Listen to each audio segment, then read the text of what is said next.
Goa Organics వారి skin care, hair care, wellness products కోసం AP, తెలంగాణలో డిస్ట్రిబ్యూటర్లు కావాలను వివరాలకు స్క్రీన్ పైన ఉన్న నెంబర్కి కాల్ చేయండి. తెలంగాణలో లోక్సభ ఎన్నికలు ముగిసిన తర్వాత ఆంధ్రప్రదేశ్ కాంగ్రెస్ కమిటీ కొత్త అధ్యక్షుడి నియామకం జరగనుంది. ఈ విషయాన్ని ఇప్పటికే కాంగ్రెస్ హైకమాండ్ ప్రకటించిన విషయం తెలిసిందే. జూన్ నెలాఖరులో లోకల్ బాడీ ఎన్నికలు నిర్వహించనున్నట్టు తెలుస్తోంది. ఆలోగానే కొత్త అధ్యక్షుడిని నియమించే అవకాశం ఉంది. కనుక ముఖ్యమంత్రి రేవంత్ రెడ్డి త్వరలోనే పీసీసీ అధ్యక్ష పదవికి రాజీనామా చేయబోతున్నారు. దీంతో ఆశావహులు చాలా మంది దీనికోసం ప్రయత్నాలు చేస్తున్నారు. రెడ్డి సామాజిక వర్గానికి చెందిన రేవంత్ ముఖ్యమంత్రిగా కొనసాగుతుండటంతో ఇతర సామాజిక వర్గాలకు పీసీసీ పదవి దక్కే అవకాశం కనబడుతోంది.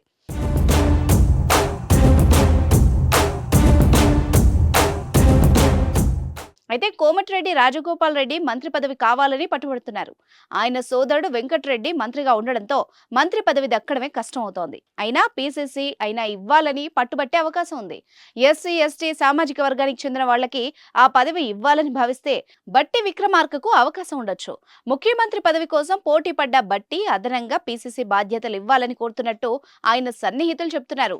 నాగర్ కర్నూలు లోక్సభ సీటు ఆశించిన సంపత్ పేరు కూడా వినబడుతోంది.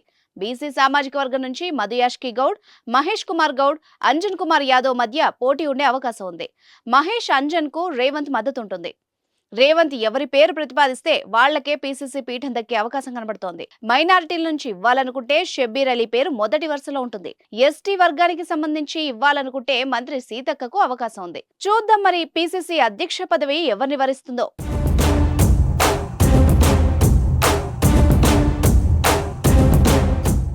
సుమన్ టీవీలో మీ పర్సనల్ అండ్ బిజినెస్ ప్రమోషన్స్ కోసం కింది నెంబర్కి కాంటాక్ట్ చేయండి.